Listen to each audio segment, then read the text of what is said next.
sangat menarik perhatian masyarakat.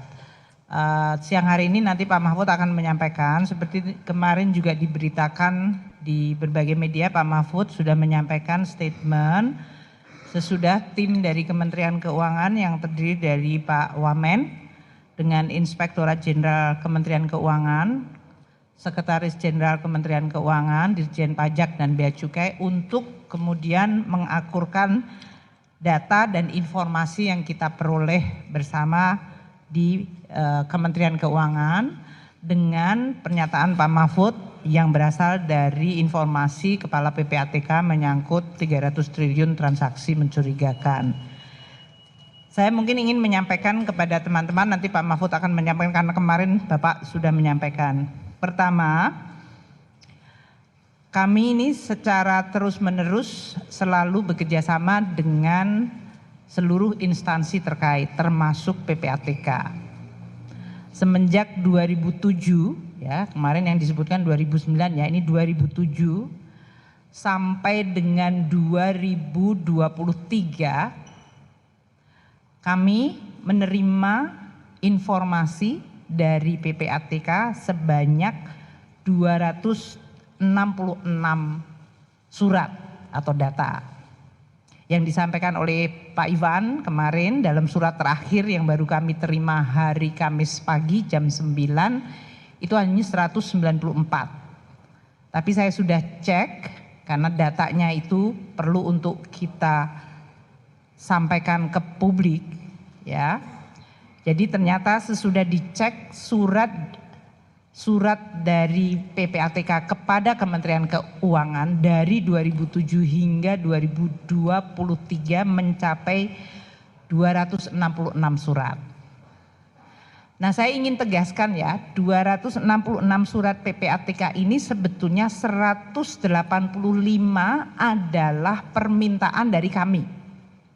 Jadi artinya kami yang meminta PPATK untuk menyampaikan informasi biasanya menyangkut suatu data dari ASN di bawah Kementerian Keuangan. Karena kami bertugas untuk mengawasi, membimbing dan terus menjaga seluruh ASN di Kementerian Keuangan. Jadi 185 adalah permintaan dari Irjen Kementerian Keuangan kepada PPATK. Sedangkan sisanya 81 itu inisiatif dari PPATK. Artinya PPATK menjalankan tugasnya dan menemukan adanya transaksi yang menyangkut aparat di Kementerian Keuangan, kemudian ASN di Kementerian Keuangan dan transaksinya itu disampaikan kepada kami. Jumlah dari 2007 hingga 2023 ada 964 pegawai yang diidentifikasikan. Ini ya lebih dari 2007 hingga 2023. Supaya tidak kemudian seolah-olah kalau kita bilang rata-ratanya mungkin 60-an dari jumlah karyawan di Kementerian Keuangan itu pernah mencapai 80.000, sekarang ini 74.000. Jadi 964 itu akumulasi jumlah pegawai yang diidentifikasi oleh kami Kementerian Keuangan, Inspektorat Jenderal, atau yang diidentifikasi oleh PPATK. Dari surat-surat tersebut, kita telah melakukan tindak lanjut semuanya. Jadi kalau kemarin Pak Mahfud memberikan impresi seolah-olah tidak ada tindak lanjut, kami ingin meluruskan sore hari ini. Seluruh surat yang dari PPATK yang dikirim ke kami, baik itu adalah permintaan dari kami 185 atau yang merupakan inisiatif PPATK 81, semuanya ditindaklanjuti. 86 surat kami memberikan tindak lanjut dengan melakukan beberapa pengumpulan bukti-bukti tambahan. Ini istilahnya full bucket, pengumpulan bahan keterangan. Artinya itu informasi belum memadai dan kita terus menambah informasi melalui tindakan dari Irjen menambah dan mengumpulkan bahan-bahan keterangan. Kita telah menindaklanjuti audit investigasi sebanyak 126 kasus dan rekomendasi hukuman disiplin diberikan kepada 352 pegawai. Nah, kalau hubungan disiplin ini kami mengacu pada Undang-Undang ASN dan PP mengenai ASN, yaitu PP nomor 94 tahun 2021 tentang disiplin ASN. Ada surat dari PPATK yang memang tidak bisa ditindaklanjuti karena pegawainya sudah pensiun atau memang tidak ditemukan informasi lebih lanjut atau ternyata informasi itu menyangkut pegawai yang bukan dari Kementerian Keuangan. Dan ada 16 kasus yang kami melimpahkan ke APH. Nanti Pak Mahfud akan menyampaikan, karena Kementerian Keuangan adalah bendahara negara, kami bukan aparat penegak hukum. Jadi dalam hal ini kalau ada suatu kasus yang menyangkut tindakan hukum, apakah itu kriminal, itulah yang kemudian kita sampaikan kepada APH, apakah itu KPK, apakah kejaksaan, atau kepolisian. Kita bekerja sama dengan ketiga aparat penegak hukum itu untuk menindaklanjuti dalam rangka penegakan hukum. Saya sangat senang sekali seperti yang saya sampaikan kemarin di Solo, bahwa berita mengenai pertama transaksi 300 triliun dan juga keinginan Pak Mahfud untuk meyakinkan bahwa Kementerian Keuangan di bawah kepemimpinan saya untuk melakukan tindakan yang konsisten. Saya sangat senang mendapatkan dukungan dari Pak Mahfud. Dan kami berdua ini selain kemarin ada di tim BLBI yang kita terus akan menjalankan ya Pak ya sampai akhir tahun ini. Saya juga akan senang kalau di dalam kasus ini saya mendapatkan dukungan dan juga terus menerus dorongan dari Pak Mahfud maupun instansi lain, PPATK, APH, di dalam menjalankan tugas untuk membersihkan Kementerian Keuangan. Tidak ada yang tidak, dalam hal ini tidak ada yang tidak akan kita buka. Jadi kita akan terus membuka dan semakin dalam hal ini seperti pegawai negeri di Kementerian Keuangan, walaupun sudah mendapatkan hukuman disiplin seperti pemberhentian, kami tentu akan terus mengikuti kasusnya. Dan kalau masih ada data yang berasal dari kami Kementerian Keuangan untuk membantu aparat hukum menjalankan langkah-langkah tindakan penegakan hukum, kami juga akan terus bekerja sama. Sehingga apa yang terjadi dengan saudara RAT maupun saudara ED itu atau saudara lain yang disebutkan sebagai sirkus, monggo saya akan terus mendukung langkah-langkah dari penegakan hukum yang dilakukan oleh instansi aparat penegak hukum. Itu yang saya ingin sampaikan. Yang kedua, kalau ada yang bertanya mengenai kewenangan Kementerian Keuangan di dalam menangani pegawai negeri, saya sampaikan tadi, kami melaksanakan tugas berdasarkan Undang-Undang ASN nomor 5 tahun 2014 dan PP nomor 94 tahun 2021 tentang disiplin pegawai negeri sipil. Di sini hukuman-hukuman yang kita lakukan mengacu kepada undang-undang dan PP tersebut. Saya sampaikan kepada Presiden, kepada Pak Mahfud, kalau kita tidak puas ada orang yang menurut saya hukumannya harusnya lebih berat. Namun hukuman terberat yang ada di dalam PP tersebut adalah 1. Penurunan jabatan setingkat lebih rendah selama 12 bulan. Itu kami akan lakukan semuanya. 2. Pembebasan dari jabatan menjadi jabatan pelaksana selama 12 bulan. 3. Pemberhentian dengan hormat tidak atas permintaan sendiri sebagai PNS.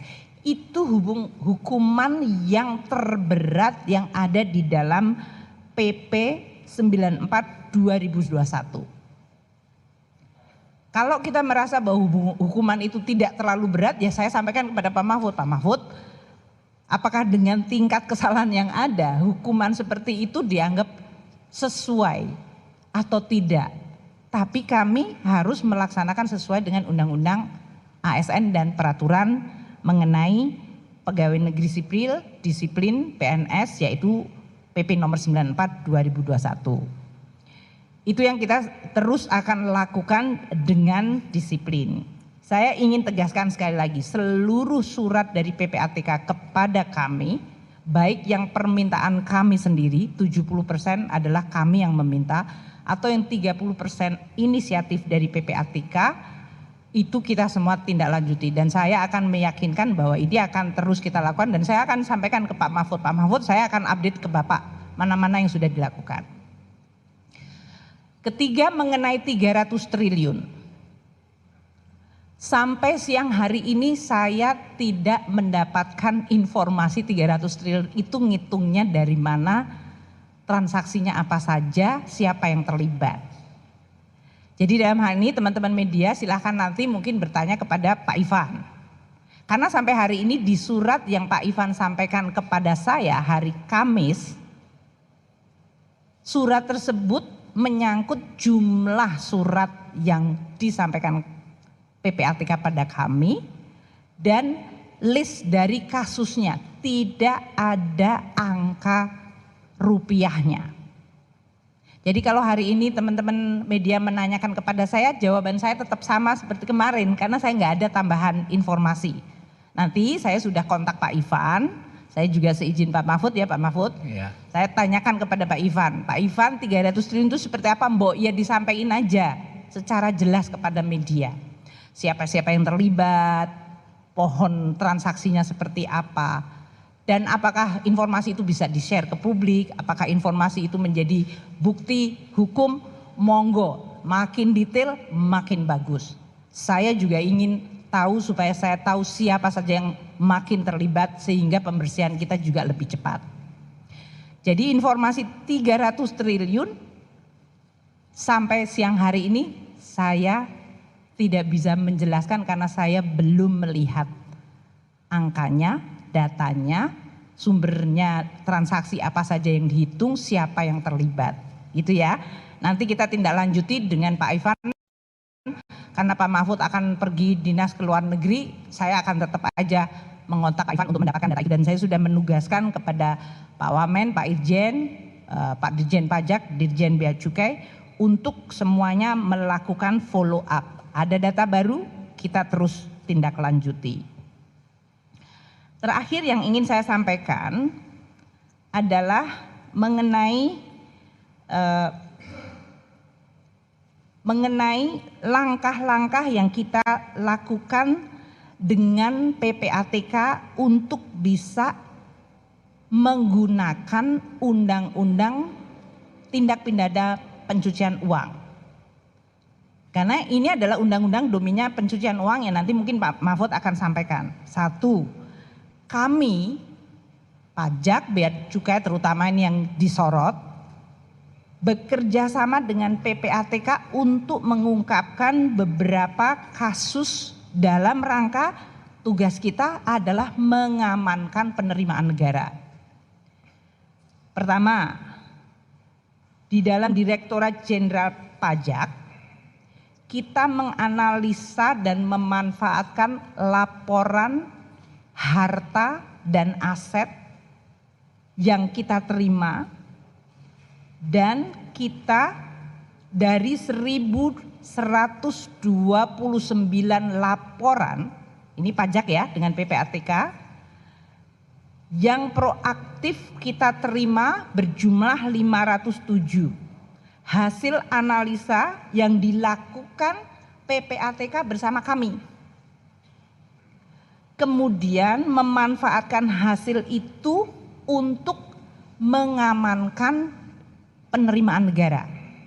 Ini kemarin yang sudah dilaporkan kepada Pak Mahfud oleh Dirjen Pajak.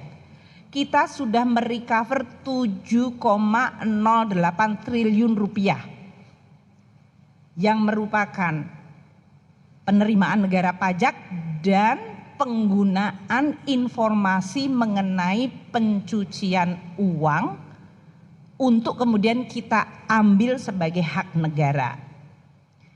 Jadi dalam hal ini menjadi salah satu bukti bahwa kami bersama PPATK untuk terus melakukan kerjasama.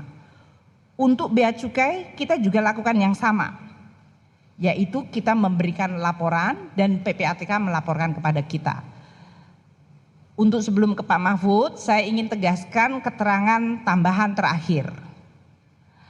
Banyak persepsi dan impresi kesan dari publik bahwa saya mendapatkan informasi lengkap dari PPATK. Katakanlah seperti kasus RAT.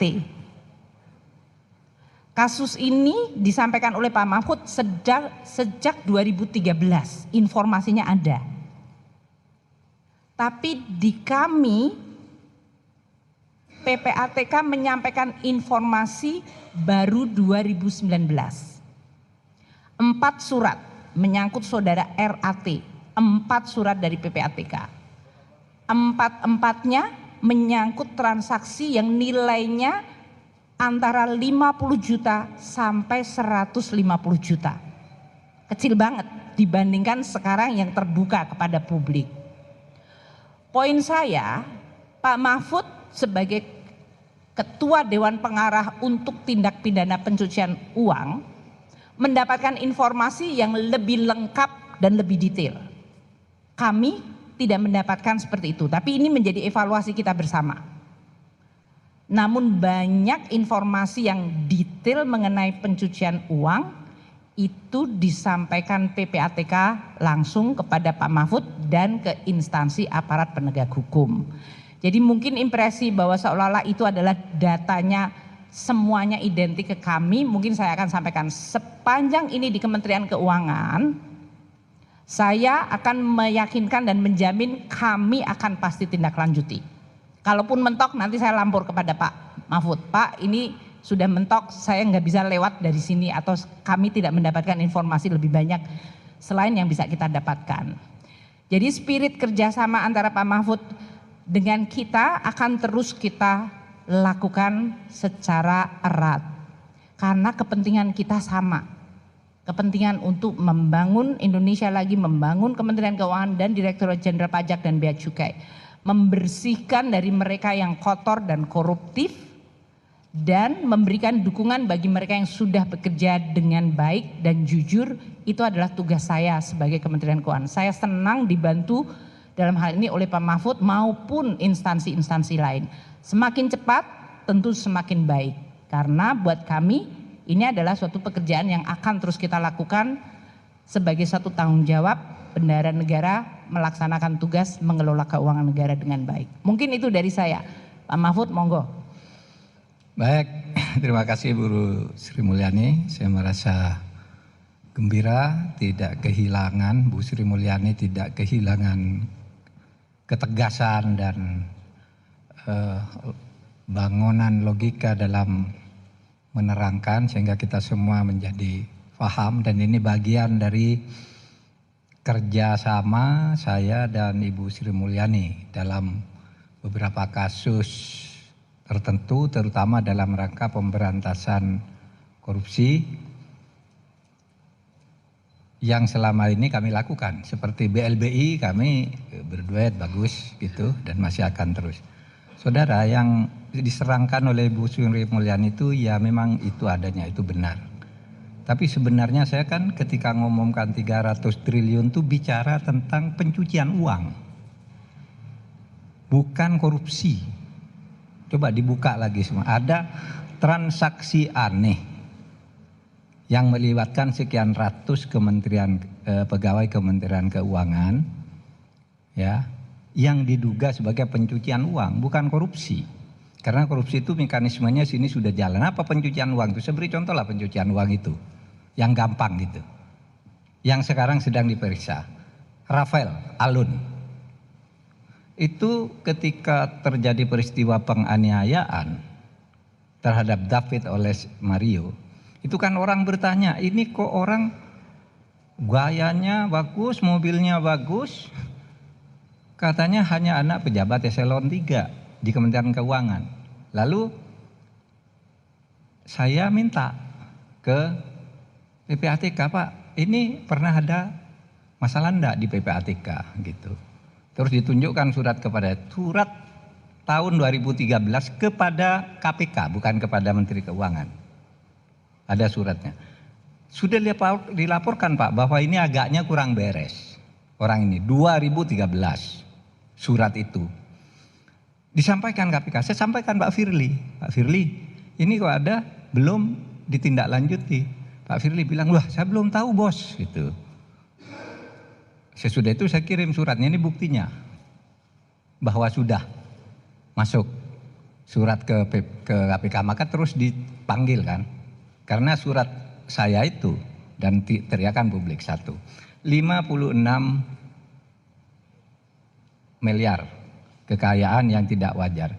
Tahu enggak, sesudah diperiksa ulang semua transaksinya itu ada 500 miliar yang terkait dengan dia. Itu yang dilaporkan 56, yang tidak terlaporkan tetapi diduga menurut intelijen keuangan. Ini ya, bukan bukti hukum ya. Ya, financial intelligence itu bukan bukti hukum, itu harus dibangun dulu konstruksi hukum. Tapi aneh, masa orang gajinya sekian ini lalu punya perusahaan-perusahaan yang mungkin tidak beroperasi tapi uangnya banyak. Ada hotel mungkin agak sederhana tapi pemasukannya banyak, nggak ada yang tidur juga di situ. Misalnya itu 500 miliar. Nah itu tindak pidana pencucian uang. Dan sesudah dihitung, saya coba hitung lagi, cari lagi gitu. Kok masa seorang Rafael dapat 500? Muncullah angka yang 300 itu sebagai potensi. Ya. Nanti hitung-hitungannya tentu akan dipresentasikan kepada aparat penegak hukum dan mengundang Ibu Sri Mulyani. Akan. Karena begini, kemarin tuh kami ngambil sampel 7 dari sekian ratus yang disampaikan itu, sampel 7 yang agak menonjol lah namanya. Itu aja sudah 60 triliun. Hitungan intelijennya, maaf. Papua itu kan sudah lama saya bilang, itu banyak korupsinya tapi temuannya baru intelijen. Nggak berani ditindak. Terus ayo kita ketemu juga akhirnya bisa diambil. Yang Papua itu. Itu kan banyak pencucian uangnya juga. Gitu. Nah, yang saya katakan itu ingin menegakkan undang-undang tindak pidana pencucian uang.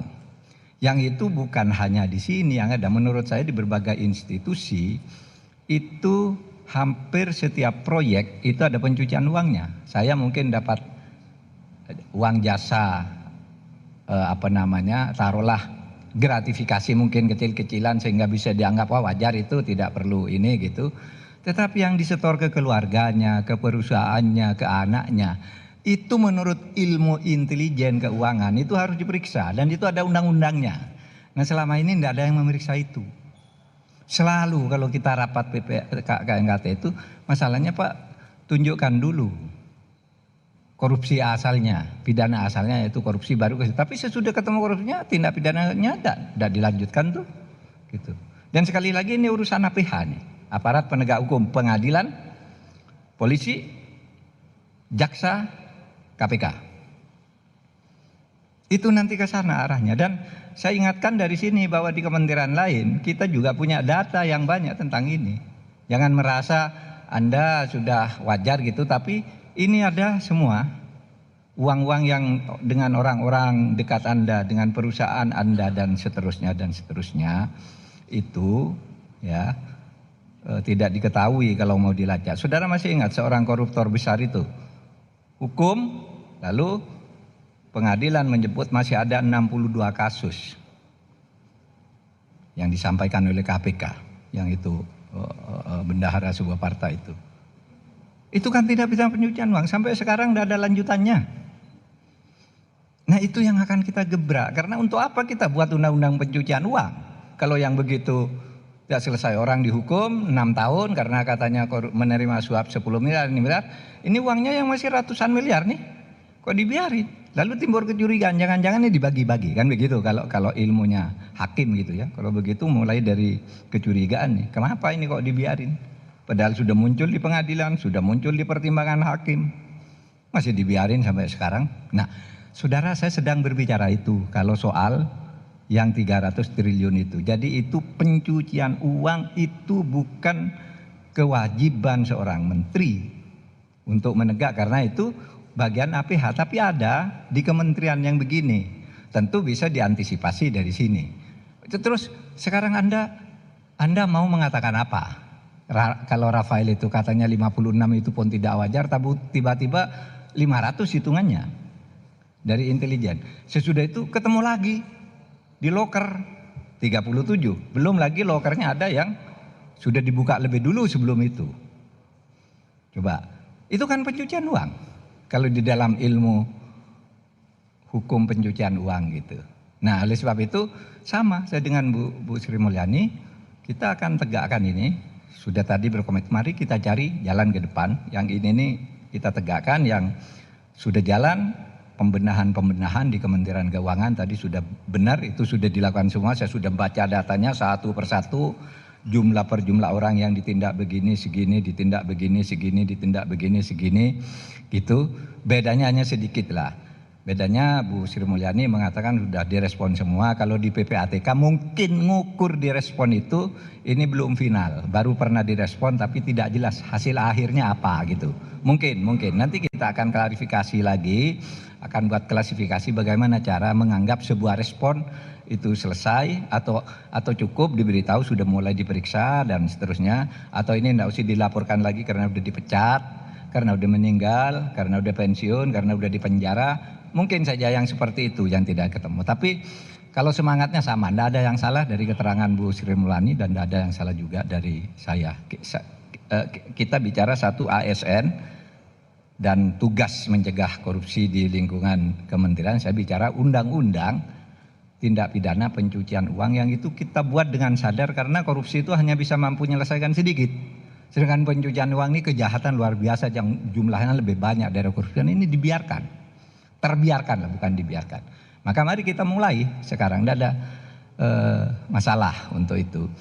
Nah, saya kira kalau keterangan dari saya cukup sekian dan tidak ada yang perlu dihentikan dari langkah ini, karena beda jalur. Yang Bu Sri Mulyani sudah terus melangkah dan sudah bagus, yang saya juga terus melangkah. Dan saya ingatkan kepada KL dari sekarang, di kementeriannya itu yang seperti ini nih banyak. Orang beli proyek, orang ini seakan-akan tidak ada apa-apa, tapi dia bikin perusahaan cangkang di situ. Istrinya bikin ini, istrinya bikin itu, yang tidak jelas juga siapa pelanggannya, uangnya bertumpuk di situ, gitu. Nah kan kalau itu memang ya menteri tidak sanggup menjangkau sampai ke situ, makanya ada APH, aparat penegak hukum. Nanti kita kerjain ini. Saya kira itu ya dari saya. Pak Mahfud, mungkin tambahan ya? Tadi ada beberapa wartawan menanyakan kepada kami ya, 69 dari pegawai di Kementerian Keuangan yang waktu itu dalam keterangan pers Pak Wamen dengan Pak Irjen yang diidentifikasikan sebagai berisiko tinggi. Ini juga tadi saya sampaikan kepada Pak Mahfud. Pak Mahfud, cara kita mendiagnosa dan mengidentifikasi dari karyawan atau pegawai Kemenq dengan skor resiko, profil resiko, itu kita punya sistemnya. Entah dari sisi kecocokan LHKPN atau LHA-nya, kita melihat dari sisi tingkah laku mereka, dari media sosial dan yang lain-lain. Banyak wartawan menanyakan 69 itu dari PPATK atau dari kami. Saya tegaskan itu informasi dari Kemenq. Irjen mengidentifikasikan sebetulnya 27 plus 2 untuk yang risiko tinggi, jadi 29 orang plus 60 plus 8, 68 eselon pegawai yang risikonya menengah. Jadi jumlahnya lebih banyak sebetulnya. Hari ini sudah seminggu ini Irjen kemudian makin memperdalam dan memanggil semua pegawai yang masuk di dalam profil risiko tinggi dan risiko menengah. Risiko rendah bukannya kita tidak perhatikan, tapi sekarang ini resource-nya sedang fokus kejar-kejaran dengan waktu tentunya. Karena masyarakat ingin tahu langkah proaktif dari Kementerian Keuangan. Tadi seperti saya sampaikan, informasi yang kita peroleh adalah dari PPATK, dari kita sendiri, Irjen melakukan investigasi maupun dari LHK yang dianggap di atas atau tidak anomali ya, di atas dari kepatutan dari si pegawai tersebut. Kemudian juga sumber-sumber yang berasal dari lain, termasuk dalam hal ini dari media sosial. Jadi kalau ada media sosial sekarang keluar dan kami juga sama, itu berarti ya sama-sama kita mengawal. Saya nggak ada masalah juga. Semakin cepat diidentifikasi dan terbukti akan semakin mudah buat kita melakukan tadi tindakan hukuman disiplin. Jadi sampai dengan minggu depan, ya kemarin kan mulainya kita 1 minggu ini terakhir, plus minggu depan kita akan selesaikan seluruh investigasi tambahan terhadap semua pegawai yang masuk di dalam profil risiko tinggi maupun menengah, 69. Dan nanti Pak Irjen akan lapor kepada saya bagaimana data-data dan klarifikasi yang diperoleh. Kami tetap menggunakan praduga tidak bersalah karena yang harus kita lakukan berdasarkan undang-undang. Namun kami juga menggunakan azas kepatutan. Makanya di dalam berbagai komunikasi saya sampaikan, walaupun uang itu halal, kalau dianggap tidak patut oleh masyarakat bertindak seperti itu, kami dari Kementerian Keuangan juga minta seluruh jajaran Kementerian Keuangan untuk memperhatikan azas kepatutan dan kepantasan. Jadi saya tegaskan 69 adalah data informasi dari Kementerian Keuangan dan sedang dilakukan investigasi lebih lanjut. Nanti Pak Wamen dan Irjen akan menyampaikan laporan kepada publik mengenai hasil sesudah mereka melapor ke saya dulu. Jangan sampai lapor kepada Anda sebelum ke saya. Sama seperti kayak surat tadi saya belum terima udah Anda semuanya udah dapat duluan gitu kan. Jadi saya mendapatkan supaya kita juga bisa satu langkah yang sama. Poinnya adalah seperti Pak Mahfud tadi sampaikan, saya berterima kasih kepada seluruh pihak, media, para netizen, semua pegiat, aparat penegak hukum, Pak Mahfud, PPATK, yang ikut membantu untuk membersihkan Kementerian Keuangan. Karena saya tahu ini adalah kepentingan seluruh bangsa dan negara. Jadi komitmen kita untuk membersihkan akan terus kita perkuat dan sebagai transparansi akuntabilitas saya akan sampaikan keterangannya kepada media setiap kali ada perkembangan. Untuk langkah-langkah hukum yang dilakukan APH kami mendukung 100%. Kami akan terus mendukung dan mensinkronkan dengan apa-apa yang dilakukan dalam langkah penegakan hukum. Mungkin itu yang bisa saya sampaikan. Terima kasih kepada teman-teman media. Assalamualaikum warahmatullahi wabarakatuh. Oke, saya juga cukup. Gak ada, semua yang mau ditanya udah dijawab semua. Siapa yang mau tanya? Pak, Metro. Pak, saya Syaha dari Metro. Soal ini Pak, kemarin PPATK menemukan ada 37 M milik Rafael itu merupakan uang suap, itu tanggapannya gimana Pak? Itu buat Pak Mahfud sama untuk Ibu Sri Mulyani. Kan di Kementerian Keuangan ini ada whistleblower ya, sistem yang saling ngadu satu sama lain. Itu apakah sudah berjalan atau sebenarnya tidak efektif karena sekarang justru banyak yang kebongkar saat ini? Sekian, terima kasih. Ya, itu bukti pencucian uang itu seperti itu.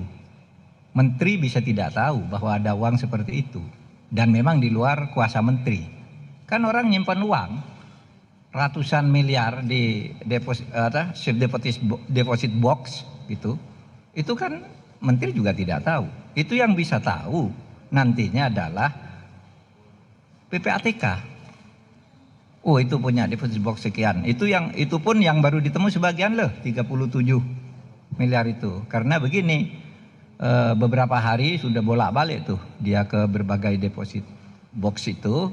Terus pada suatu hari pagi dia datang ke bank mau buka itu, langsung diblokir oleh PPATK. Sudah itu dicari dasar hukumnya. Kalau sudah diblokir deposit box ini, boleh enggak dibongkar oleh PPATK? Kan belum ada undang-undangnya, enggak boleh sembarangan.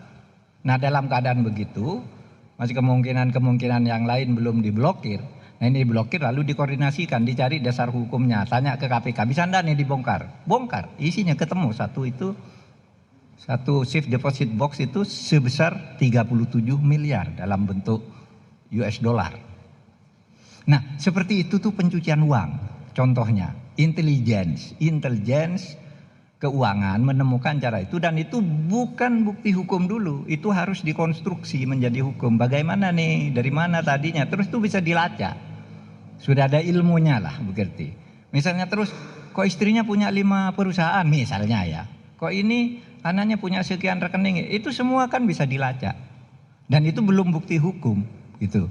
Nah yang saya katakan ada transaksi berpotensi sebesar seperti itu 300 T itu yang seperti itu yang memang di luar jangkauan kalau bukan aparat penegak hukum gitu.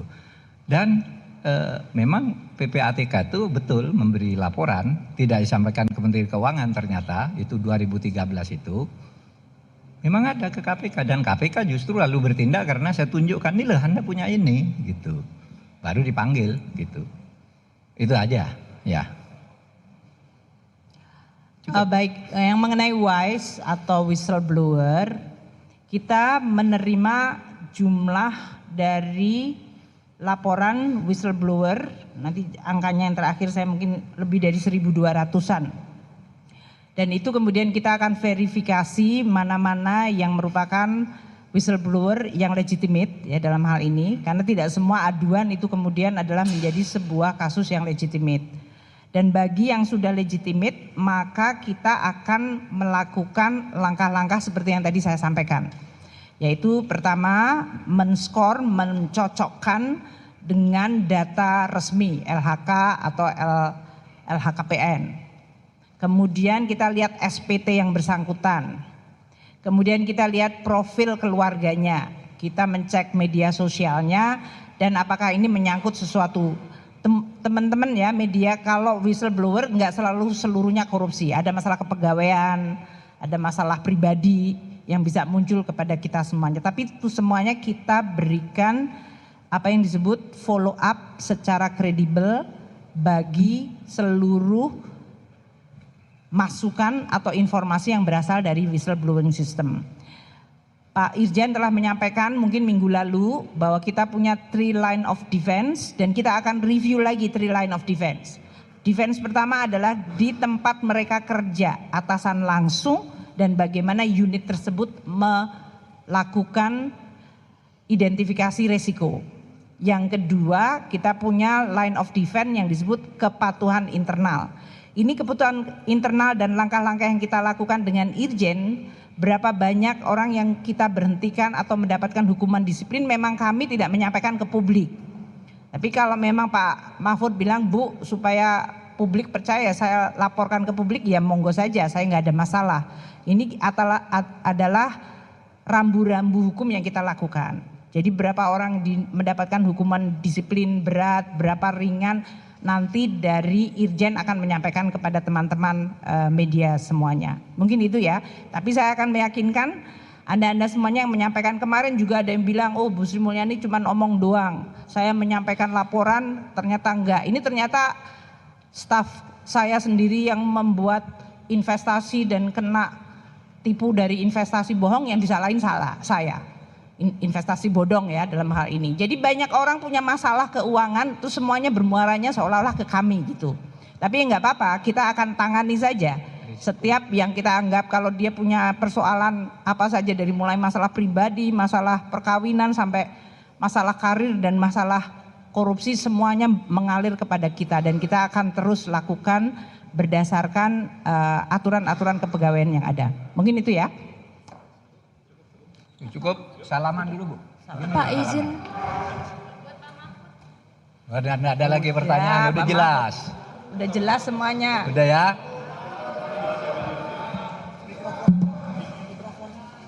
Sip. Oke Siap ya. belum? Semangat. Udah ya, makasih semuanya. Simak berita lengkapnya di channel YouTube Banyuwangi Online. Jangan lupa subscribe, like, and share.